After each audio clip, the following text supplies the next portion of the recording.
তাড়া খেয়ে পালালেন গণপূর্তের প্রধান প্রকৌশলী মোহাম্মদ শামীম আখতার। সিসিটিভির এমন ভিডিও ফুটেজ কালবালার হাতে এসেছে, কিন্তু কেন তিনি তাড়া খেলেন, কারাই বা তাকে তাড়া করল? খোঁজ নেওয়ার পর বেরিয়ে এসেছে অবাক করা তথ্য। বলা যায় এ যেন চোরের মায়ের বড় গলা। দুর্নীতি করে ধরা পড়া দুই কর্মকর্তাকে বাঁচাতে এই ঘটনার জন্ম।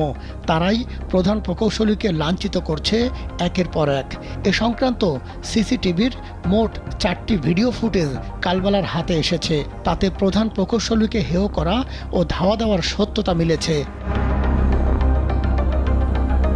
খোঁজ নিয়ে জানা যায় গত কয়েকদিন ধরে দুই দুর্নীতিবাজ কর্মকর্তাকে বাঁচাতে আন্দোলন চলছে গৃহায়ন ও গণপূর্ত অধিদপ্তরে। দুর্নীতিবাজদের পক্ষে আন্দোলনে নেমেছে ডিপ্লোমা প্রকৌশলী সমিতির নেতারা। অনুসন্ধানে জানা যায়